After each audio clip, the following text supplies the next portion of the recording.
নাম নেই অ্যাডজুডিকেশনের কাছে। বিজেপি কি বলেছে? এরা দেশদ্রোহী, রোহিঙ্গিয়া, জেহাদি, দেশ বিরোধী। তাহলে এখন সুপ্রিম কোর্ট কি বলছে? যে কেন্দ্র এবং রাজ্য সরকারের অফিসাররা অপদার্থ, তারা ভোটার লিস্ট নাম ঠিকমতো করেনি, সামান্য বানানের ভুল বা ডকুমেন্টস দেওয়া হয়েছে সেগুলো নোট করেনি। আমরা প্রথম থেকে বলেছিলাম এবং মুস্তারি বানুকে দিয়ে আমরা সুপ্রিম কোর্টে কেস করেছিলাম, সেই কেসের রায় আজকে। তাহলে এখনও অনেকের নাম অ্যাডজুডিকেশনে আছে এবং ট্রাইব্যুনালের জায়গা আছে। তাহলে ট্রাইব্যুনাল ঠিক সময় যদি কাজ শুরু করতো, ইলেকশন কমিশন যদি ঠিক সময় কাজ শুরু করতো, অ্যাডজুডিকেশন যদি ঠিকমতো হতো, তাহলে এত লোকের তো এত বিপদ হতো না। নির্বাচন কমিশন নির্যাতন কমিশন হয়েছে কারণ আরএসএসের রাজনীতি করার জন্য। আরএসএস প্রথম থেকে বলেছে সব বাংলাদেশি ভরে গেছে। এই উত্তর দিনাজপুর লোকেরা জানে না কারা বাংলাদেশি, কারা বাংলার মানুষ।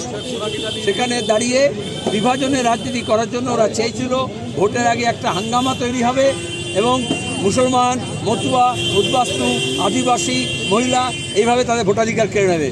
কিন্তু সুপ্রিম কোর্ট বলেছে এখন 29 তারিখ ভোট আছে, তার আগেও যতটা পারা যায় নাম ক্লিয়ার করতে হবে। এবং আমরা বামপন্থীরা বলেছি আমরা আসলে এবং জিতলে প্রত্যেকটা লোকের ভোটাধিকার আমরা ফিরিয়ে দেব, যেটা মমতা এবং বিজেপি করেনি।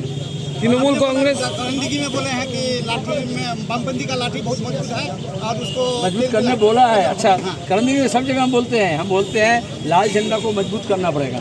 झंडा को मजबूत करने के लिए झंडा के पीछे जो डंडा है उसको भी मजबूत करना पड़ेगा। और कोई नेता, कोई एमएलए, कोई चेयरमैन को पैर में तेल नहीं लगा के अपना डंडा में अगर तेल लगा के रखोगे तो सब गुंडा बदमाश भागेगा। তৃণমূল কংগ্রেস এবং বিজেপি বলছে সিপিএম শূন্য, এবার কি সিপিএম এর হাল কি হবে? পুরনো কথা বলছো তোমরা, ওরা তো বলবেই, কারণ বিজেপি তৃণমূল মিলে তো এটাই সমঝদারি। তারা চেয়েছিল যে এরা লুটের রাজত্ব হবে, দিল্লিতে মোদির লুট হবে, এখানে দিদির লুট হবে, আর সিপিএম তাহলে শেষ করে দেওয়া হবে। কিন্তু সিপিএম শেষ হবে না। চিট ফান্ডের টাকা কেনা তো সিপিএম পার্টি হয়নি, ওটা তৃণমূল হয়েছিল। এবং এখন দাঁড়িয়ে যারা লুটের টাকা দিয়ে করেছিল, লুট বন্ধ হয়ে গেলে ওটা উঠে যাবে। আর এই জন্য বিজেপি কিছুতেই লুটের হাতে জেল দিচ্ছে না।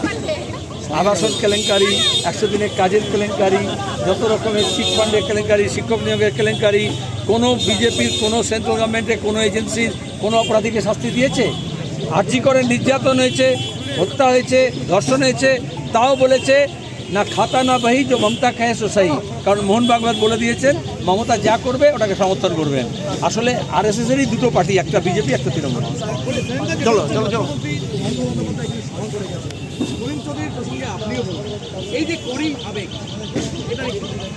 আমি আবেগ নিয়ে কথা বলিনি।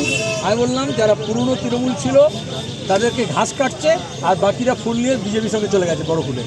এই ভিডিওটিকে লাইক করুন, আপনার গুরুত্বপূর্ণ মতামত কমেন্টের মাধ্যমে আমাদের জানান এবং আমাদের চ্যানেলের ভিডিও সবার আগে দেখার জন্য ইউটিউবে গণশক্তিকে সাবস্ক্রাইব করুন, ফেসবুকে ফলো করুন এবং শেয়ার করুন আপনার পরিচিতদের মধ্যে।